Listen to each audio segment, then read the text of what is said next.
Every story appears ordinary until you see the core side of it. And what you're looking for is the story behind the news. We bring it to you from Lagos, the commercial capital of Nigeria. Giving you all sides and political stories round the clock. Every detail from the start line to the final whistle.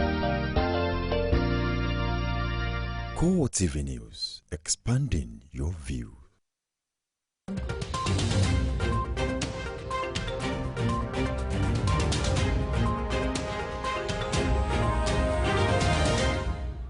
Hello there. Thank you so much for joining us on CoreTV Primetime News, broadcasting live from our studio here in Lagos, Nigeria. I am Abosede Omowi. In our top stories tonight,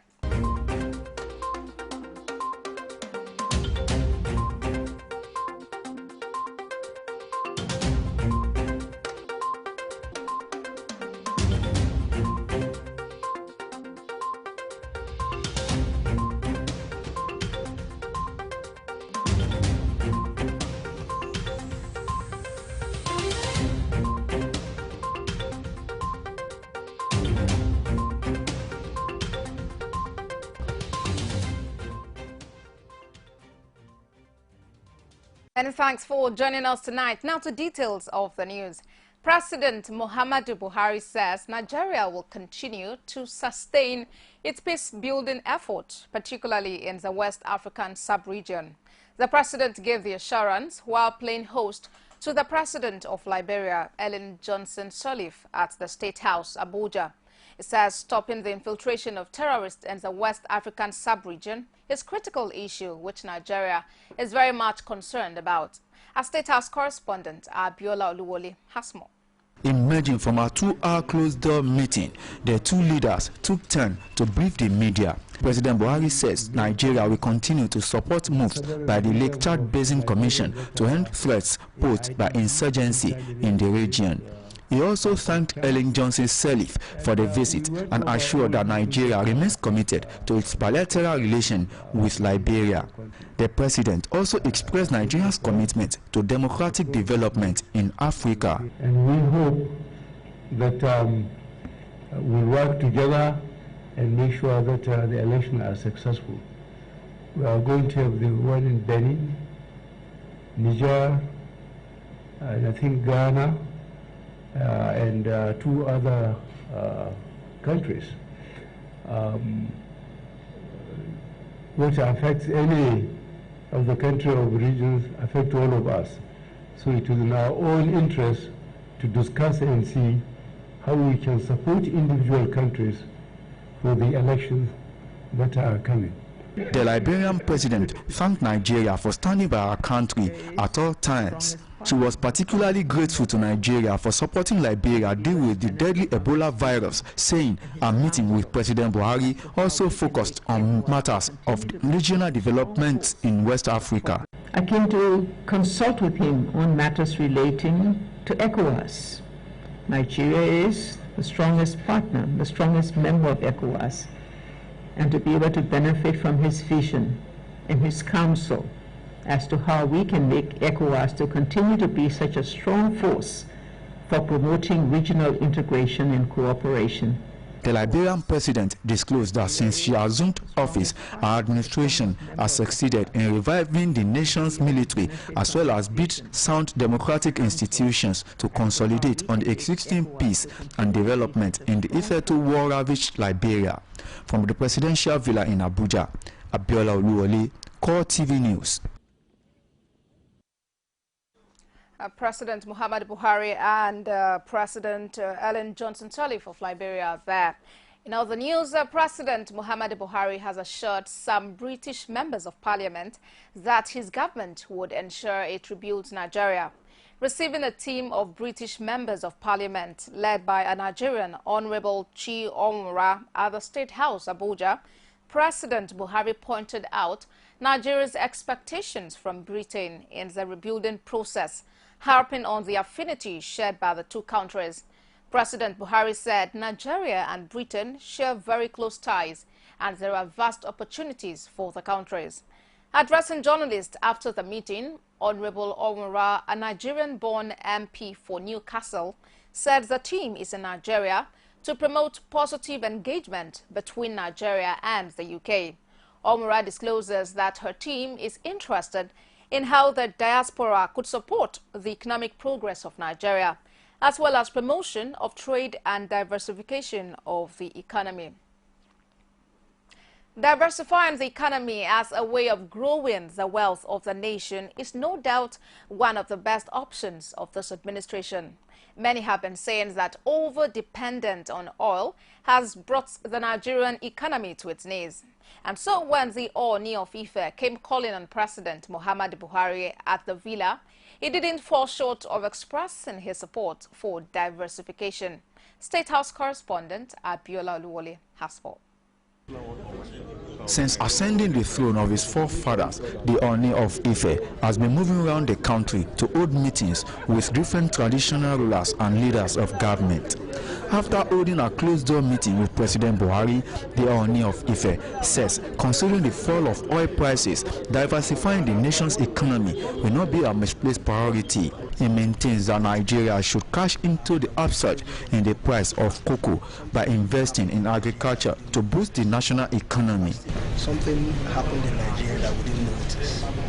Last year, October, crude oil prices going down astronomically, but the cocoa price went up over 100%, and nobody noticed it. And Nigeria, in the early 1930s, 1940s, Nigeria was the largest exporter of cocoa in the world, and the farmland are still there. So what we've been able to do now is, that's another positive indicator for the economy. So we've been able to assemble youths, and we're giving them 5 acres a youth so that they will go back to the farm. And the federal government is supporting us very well. So it's going to be a model that will be replicated all over the country. President Buhari had earlier in the day held a closed-door meeting with Pastor E.A. Adeboye of the Redeemed Christian Church of God from the presidential villa in Abuja. Abiola Oluwole, CoreTV News. A meeting there between the President of Nigeria and the Ooni of Ife, as well as Pastor E.A. Adeboye. Towards the news, the National Chairman of the All Progressives Congress, John Odigio-Yegun, declares the support of the party to the dismissal of Director Generals of Federal Parastatals by President Muhammadu Buhari. Odigio-Yegun says the sack will further pave the way for the implementation of the change program of the party. The party chairman affirms this after a closed meeting with President Buhari at the Aso Rock Villa. Our State House correspondent Abiola Oluwole has more on the story. The dismissal of over 20 Director Generals of federal government parastatals by President Muhammadu Buhari on Monday has continued to elicit reactions from Nigerians. But for the national chairman of the All Progressives Congress, the sack is in order.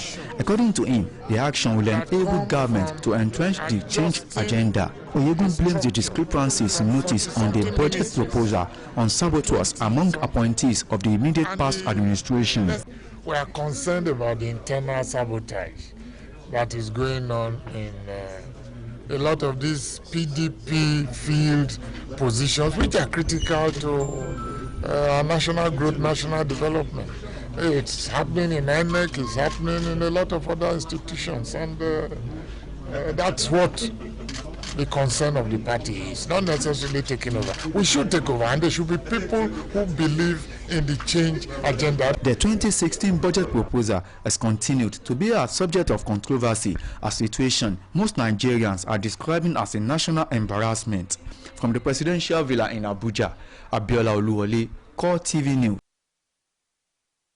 Now, the issue of the hike in electricity supply is still high on the agendas of most discussions in the country. Coming into the chamber straight from their short break, the Senate is calling for the Ministry of Power to direct the Nigeria Electricity Regulatory Commission to order the distribution companies to suspend the increment immediately. National Assembly correspondent Jamil Afebua reports. When they were buying the distribution company, many of the investors obviously did not have the funds to run them. Now the bulk of the problem is falling on the consumer, who's now being taxed to pay for their losses. A matter of urgent national importance by Senator Suleiman Nazif threw a discourse open on the floor of the Senate. Also note that privatization in any part of the world is meant to inject fresh funds into the concerned sector and not to impose ridiculous tariff on helpless masses of Nigeria. Those who are representing are worried about this increase in tariff. Unfortunately, our brothers and sisters who had the privilege and opportunity of taking over this discourse have failed to inject any money into it. And now we are being forced to pay the price. It wasn't a party line affair, as power supply affects everyone in the country. And so in contributing, members wondered why the problem is rearing its head after the privatization. Why we are running into this crisis and we have most of these issues after this privatization, most of this, after dismantling PHCN, was because most of the so-called beneficiaries of the privatized discourse lacked capacity. The problem is not resting on just the increase, but many Nigerians are paid for meters they never get and have been billed by estimation. Increase in the tariff 4 different times, but hello, there is no stable electricity and metering is still a problem. All, including the President of the Senate, are in agreement that the move is the wrong one. Ministry of Power, this goes to suspend forthwith the implementation. You have said that NECIA, to suspend forthwith the implementation of the 40% tariff review and revert to the original tariffs. Those in favor of the additional prayer say aye. Those against say nay. The ayes have it. The motion has been referred to the Committee on Labour and Power to meet the stakeholders in the sector to find the way forward. Jamil Afegwa, CoreTV News, Abuja. Meanwhile, there will be no plenary for another 1 week as the Senate recesses to complete the consideration of the 2016 budget. Some of the ministries, departments and agencies are yet to meet with the committees and as such will need more time. Again, here is Jamil Afegwa. The obvious truth as displayed by the chairman of the Committee on Appropriation shows that the National Assembly cannot meet the deadline for the passage of the 2016 budget. The well-known reasons that have been stated to Nigerians because of the difficulties encountered by the various committees, because of the errors, pardons, confusions around this budget. Most committees, in fact, virtually all committees, could not finish their work according to the earlier program we set out. In view of this,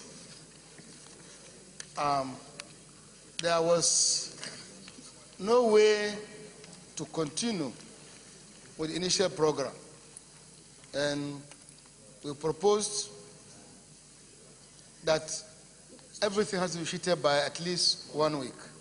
The earlier date of 25th February, which has been rumored as not feasible, has become a reality. The members finally agreed that 1 week from the 16th of February should see all committees concluding their works. An earlier discussion addressing the problems and anomalies they received from the different committees and complaints as regards to some errors here and there and need for more job to be done. I think that the Friday deadline that we had given is not realistic. And in order to, if we all agree, I'll put question that we extend 1 more week to allow the committees to engage with the MDAs, correct any areas that needs correction, so that we ensure that the document we're dealing with is as accurate as possible and truly represent the wish of the people. Meanwhile, reports of several committee considerations of the budget have been laid as they go to resume in a week's time. Jamila Fegwa, CoreTV News, Abuja. The federal government says the issue of liquidity in the power sector is vital for sustainable growth to be achieved. The Power Works and Housing Minister Babatunde Fashola, while speaking at the commissioning of the newly serviced unit of the Jeba hydropower station, says once there is liquidity in the sector, investors will have the confidence to put their money into the sector. Correspondent Kozim Kasali has more. We'll bring you details of that in our subsequent bulletins. Meanwhile, the Minister of Power Works and Housing, Babatunde Fashola, has solicited the quick passage of the 2016 budget, urging both the Executive and the National Assembly to find a common ground and sort the discrepancies in the proposed 2016 year budget in the overall interest of Nigerians. The minister, who has been on a tour of federal roads across the country, made this plea while on a court visit to the Kwara State Governor, Abdul Fattah Ahmed. Rashid now reports.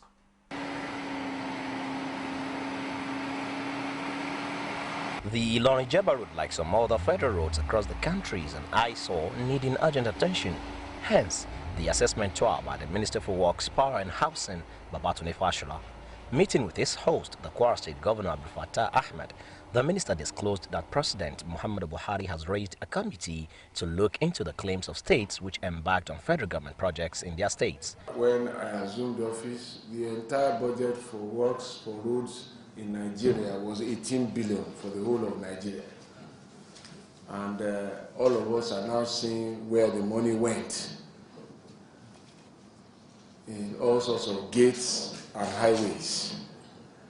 So it's understandable then that people like this who were working to build the road were not paid. It's constituted a committee with a chair along with transportation and education, and we've started a verification process just to be sure that the process was complied with before the expenditure was made. The minister also spoke on the lingering issues surrounding the passage of the proposed 2016 budget. So I'm hopeful that the challenges and the discrepancies in the budget will be overcome by a meeting of minds between Parliament and the Executive. There are no sides in this matter. We are different shades of the same government, and it is imperative that we quickly get those issues behind us. The State Governor, Abdul Fattah Ahmed, expresses his support for actualizing better roads, housing and improved power supply for Nigerians. No doubt we have quite a few federal roads in the state which we have sought to support on our own, because knowing fully well that a lot is dependent on good roads. We're happy that you are coming in at a very critical time to see how you can at least support some of the roads in the state, which of course to us it will come as a savings to us, because there are some of them we've earmarked for construction on our own, but with their intervention it will see some cost savings which will result in other areas hitherto left undone to be touched. The Ilorin-Jeba road has been a nightmare for motorists. However, the minister's visit is expected to be the beginning of steps aimed at solving the problem once and for all. Rashid, CoreTV News, Ilorin. Still ahead, the last may not have been heard about the fraud-riddled Halliburton bribery scandal, in which some Nigerian officials, along with some other foreigners, demanded and received several millions of dollars from Halliburton Energy Company. Details of this report and others after this break. Do stay with us.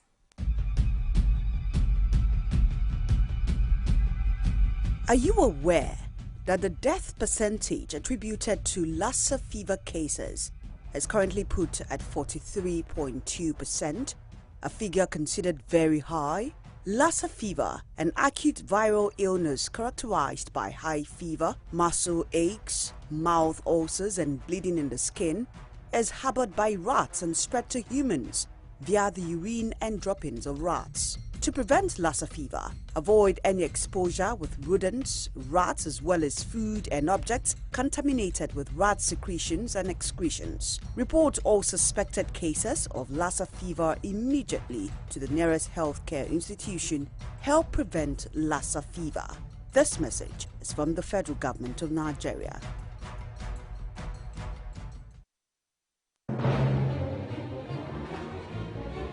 Is it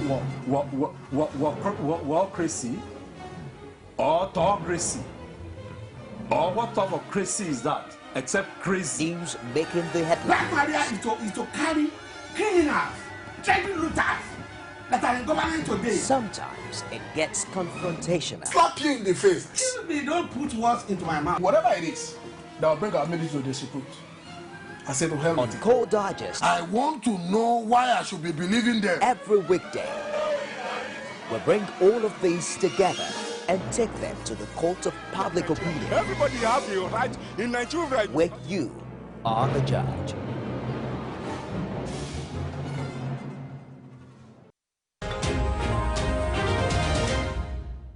Many thanks to you for being there. You're still watching CoreTV Prime Time News. Another look at our top stories.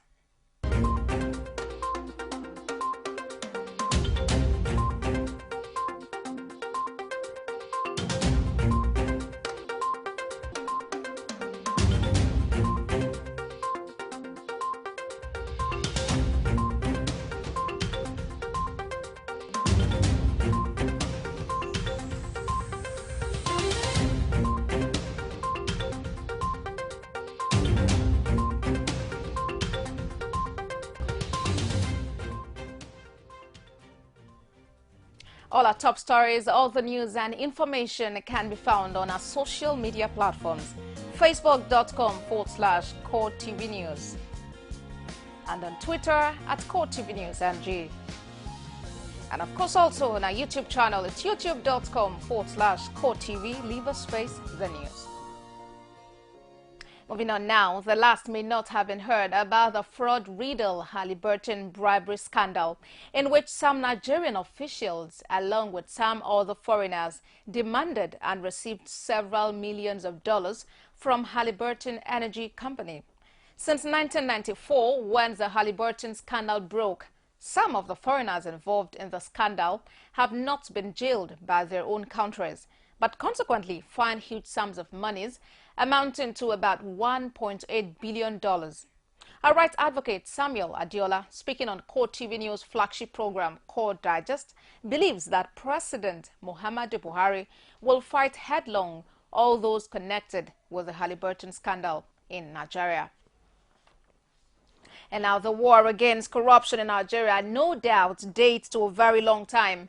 But the emergence of President Muhammadu Buhari, according to many activists, has added new impetus to the fight against the societal ill. To complement government efforts, a coalition of anti-corruption groups Tuesday staged a peaceful rally in Abuja in support of the federal government's drive to rid the country of corrupt practices. And in other reports at this time, 5 members of the Kogi State House of Assembly have impeached the Speaker, Honorable Momo Jimo, and chose Umar Imam as the new Speaker. Friday, Sani, who briefed journalists about the impeachment, said the Speaker was impeached for not carrying all the members of the House along in the affairs of the Assembly. He also claimed that since the new governor, Yahaya Bello, and the Speaker are both from the same senatorial district, the Speaker should vacate the seat. Meanwhile, 15 members of the House who were seen at Honorable Jimo's residence insist Honorable Jimo remains the Speaker and that their signature was forged to perfect the impeachment. And now to Osun State, where the state government, in its bid to increase the internally generated revenue, may be heading for a showdown with Thai wood and plank sector, as the government impounds about 30 trucks conveying planks through the state capital, Osogbo, for violating the rules guiding the forestry and produce regulations. The plank sellers, however, deny violating any rules. Our correspondent Rashid takes it from here. Osun State no doubt faces the challenge of cash crunch, and in meeting up with its responsibilities, the state government, led by Governor Rauf Aregbesola, has begun to give other sectors hitherto neglected some attention with a view towards economic viability. Such is forestry. More attention, therefore, means more monitoring and indeed enforcement of regulations. The committee is to ensure total compliance in regards to this. And these vehicles were apprehended this morning because they are avoided to show the proof of ownership. In this business, what we call is the evacuation schedule. That shows you are the owner of the planks in the trucks. When they were apprehended, they gave us that loading fee alone, it's 8,500. We asked them, "Are you the owner of those?" I said, "No." Say the owners are coming. When they came, they have nothing to show. So they were being apprehended for that. And at the same time, they moved in the night. there is a regulation now in the that trucks should not move from 6 p.m. to 6. Adebi also enumerated reasons for impounding the trucks. What is entitled to the government should be paid to the government purse, and they should have the receipt, the government receipt, and the proof of ownership of the planks to ensure that what is due to the government is being paid accordingly. The plank marketers, however, denied flouting government regulations. Muhammad Adam, a plank seller, believes a compromise between the government and the stakeholders will make for a better working relationship and achievement of economic gains for Osun and its people. That's the truth you're hearing from me, so okay? We have it. It's not possible for us to be moving this kind of a goods without proof of ownership. I think you understand. It's not just possible. But if you want us to prove it, we can do that. We are not doing this business on illegal. I think you understand. It's a legal business. Our trucks go here, something 7, not 6. Osun Forestry Reserve ranks second in revenue generation in the state's agricultural sector. The potentials are equally enormous. One can only hope for a better management of such face-off as this to harness the gains thereby. Rashid, CoreTV News, Oshogbo. And still from Osun State comes this report that doctors under the aegis of the Nigerian Medical Association, Osun State chapter, took to the streets of Oshogbo, the state capital, to protest the non-payment of their 4-month salaries and other emoluments. The doctors who took to the protest to the Osun State House of Assembly called on the lawmakers to intervene and save the healthcare system from total collapse. Rashid again reports. We'll bring you details of that in our subsequent bulletins. And moving on now to Lagos State, where the state governor, Akinwumi Ambode, has ordered security agencies to apply appropriate force to clamp down on criminals, pipeline vandals, miscreants and cultists disturbing the peace of residents in the state. The governor, while on a security inspection tour of Owutu, Ishawo, Okioko and other adjoining communities in Ikorodu West Local Council Development Area of the state, also warned criminals to stay off the streets of Lagos, saying that his government will stop at nothing to ensure the restoration of peace in the area, which had hitherto been disturbed by the activities of vandals and miscreants. In a statement by his chief press secretary, Habib Haruna, Governor Ambode appreciates the officers whose presence in the area had reduced the activities of the vandals and hoodlums terrorizing residents, saying he will ensure that all necessary apparatus and welfare for the officers is made available to boost the morale in the line of duty. In other news, the National Food and Drug Control is proposing a law that will seek life-term jail for producers of counterfeit drugs in the country. The new law will also confiscate the assets of the culprit upon conviction and seek compensation for victims. The Director of Registration and Regulatory Affairs, representing the Director General of NAFDAC, Monica Emunjeze, says this at its Product Registration Outreach Program.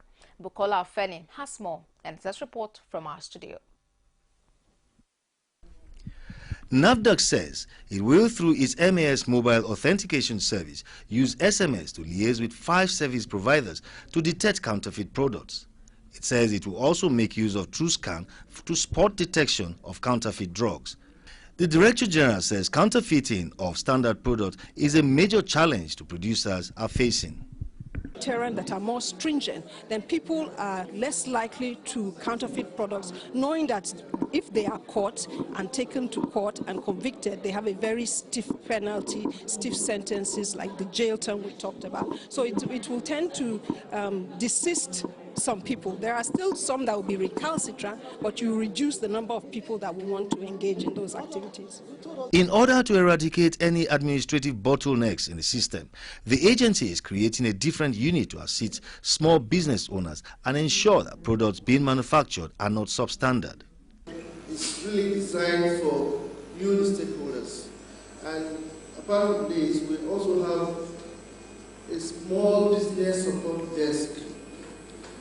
This is to help most of us in the non-oil export section to help fasten their registration process, guide their applications, and tell them what to do to eliminate all those bottlenecks that arise with registration.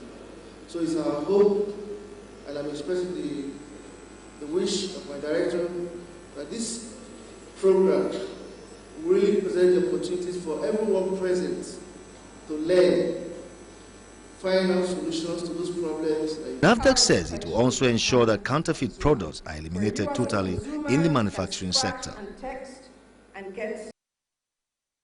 Now, normalcy seems to have returned to Lagos, the commercial nerve center of the nation, after the initial scare caused by the recent Lassa fever outbreak. Authorities at the Lagos University Teaching Hospital, Idiaraba, confirmed that a student of Ahmadu Bello University, Zaria, said to have contracted the disease, the last of the Lagos cases, has been discharged, but warns the general public of attaching stigma to survivors. Correspondent Sarah Ayeku has more. And details of that report will come your way in subsequent bulletins. Meanwhile, the Lagos State government says it has concluded plans to establish children's day care centers across the state. The State Commissioner for Women Affairs and Poverty Alleviation, Lola Konde, disclosed this during a fact-finding session with professional women associations in the state. She said the move is to forestall activities of child kidnappers who penetrate families disguising as caregivers. The commissioner said the first set of child care centers will be established at Alausa Secretariat and Oba Kinjobi Way in Ikeja. And now, the Kaduna State government says it has concluded plans to settle the 3-month outstanding salaries being owed to about 2,742 civil servants. The State Commissioner for Finance, Abdul Kwari, who announced this to journalists, explained that the move followed the delay encountered in the ongoing verification of civil servants by the state government, a situation he attributed to bank protocols that have made it difficult for the affected workers to receive their salaries. The commissioner discloses that the 2,742 civil servants that will receive their 3-month salaries arrears are those that have been cleared by the Office of the Head of Service, having undergone the verification exercise. Kwari assures that the delay in the payment of workers' salaries in the state would be a thing of the past as soon as the verification exercise is completed. And now, the halt in Central Bank of Nigeria's trade of foreign currencies with Bureau de Change operators has affected the price of especially the dollar and pound against the naira in the parallel markets. And because Nigeria's economy depends largely on foreign exchange, there have been agitations leaning towards the devaluation of the naira. Although President Muhammadu Buhari has rejected calls to devalue the naira, Nigerians are still skeptical. What then is the effect of the devaluation of the naira on the average Nigerian?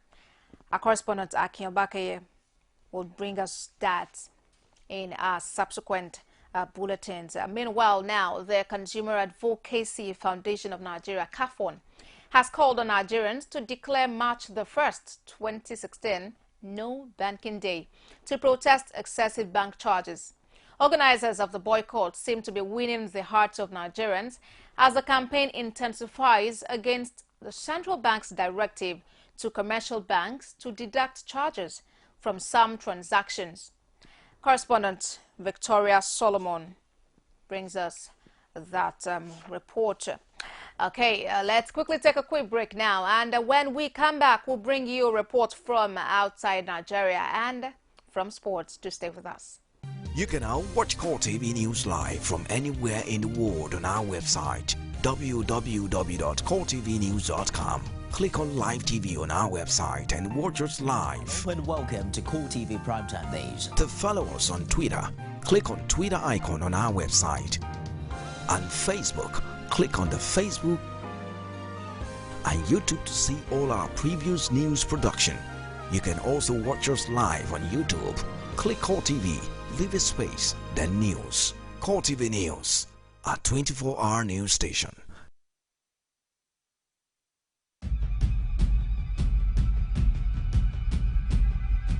Are you aware that the death percentage attributed to Lassa fever cases is currently put at 43.2%, a figure considered very high. Lassa fever, an acute viral illness characterized by high fever, muscle aches, mouth ulcers and bleeding in the skin, is harbored by rats and spread to humans via the urine and droppings of rats. To prevent Lassa fever, avoid any exposure with rodents, rats, as well as food and objects contaminated with rat secretions and excretions. Report all suspected cases of Lassa fever immediately to the nearest healthcare institution. Help prevent Lassa fever. This message is from the federal government of Nigeria.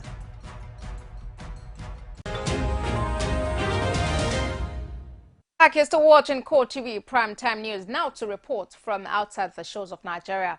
Yellow fever has broken out in Angola for the first time after 30 years, killing 51 people. The Southern African country's National Director of Public Health, Adelaide de Carvalho, said a total of 241 people have been infected and more than 450,000 people have been vaccinated in the capital, of a target of nearly 1.6 million. She discloses that the center of the outbreak is the eastern suburb of Vienna in the capital, Luanda, where 29 deaths and 92 cases have been reported over the past 6 weeks. There is no specific treatment for the viral hemorrhagic disease, which is transmitted by infected mosquitoes and found in tropical regions of Africa and Latin America's Amazon region. Yellow fever symptoms include severe headache, nausea, vomiting and fatigue, according to the World Health Organization. Very similar to Lassa fever, you will say. And away from that, France and Turkey have decried the bombing of 2 schools and 5 hospitals in Syria, describing them as war crimes. Up to 50 civilians, including children, died when missiles hit at least 5 medical buildings and 2 schools in the Aleppo and Idlib provinces.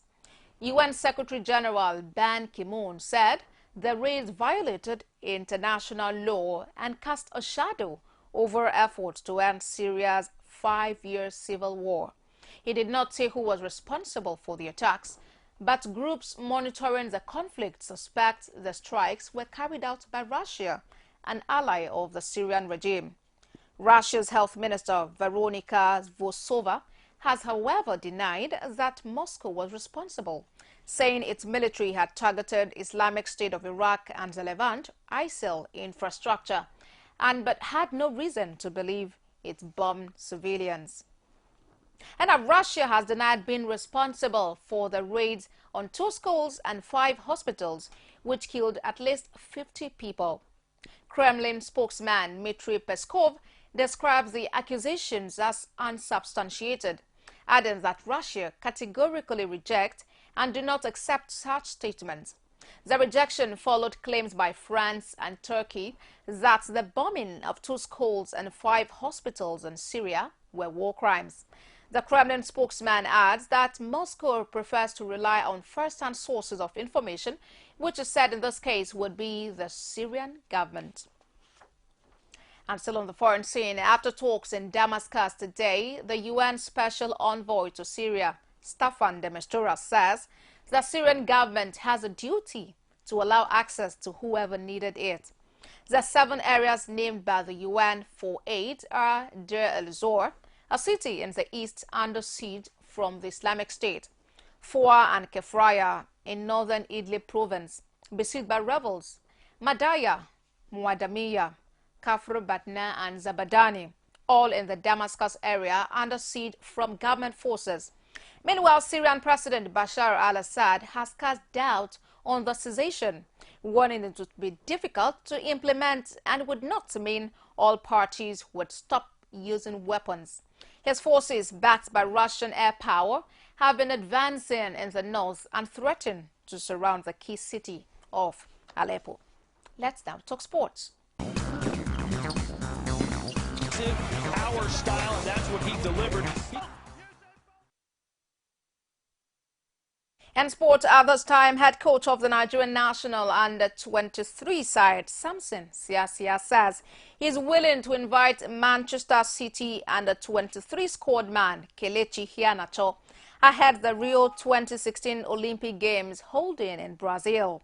Siasia, however, requests the Nigeria Football Federation, NFF, to streamline issues so as to avoid the situation where he will invite the young player, and the coach of the Super Eagles, Sunday Oluse, will also invite him at the same time. He says he will communicate with the team secretary to determine if he will be needed for the Super Eagles' next game. Siasia also expresses interest in Victor Osimhen, as he says his technical crew has been impressed with his football prowess. And finally in sports at this time, Egyptian Football Association EFA officials say they are yet to receive any form of notification on the postponement of the African Cup of Nations qualifiers between the Super Eagles and the Pharaohs, originally billed for March the 23rd. The Nigerian Football Federation, NFF, announced that the African Soccer Ruling Body, CAF, has given approval to shift the game from March the 23rd to March the 26th to enable it to get the match venue, Ahmed Bello Stadium, ready. Association board member Ehab Lehita says on the EFA official website that no official letters has been received yet regarding the Nigeria-Egypt games rescheduling, and will announce when they get confirmation.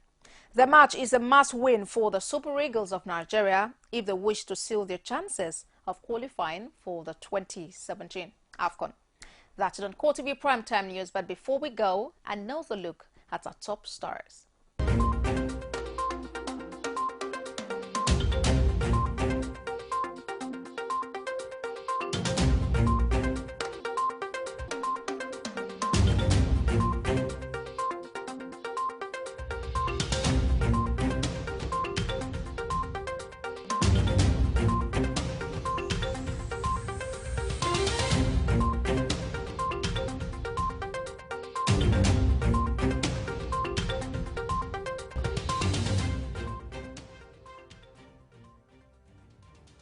That's it on CoreTV Primetime News today. Many thanks to you for watching. I am Abosedi Omowi. Have a very pleasant night rest.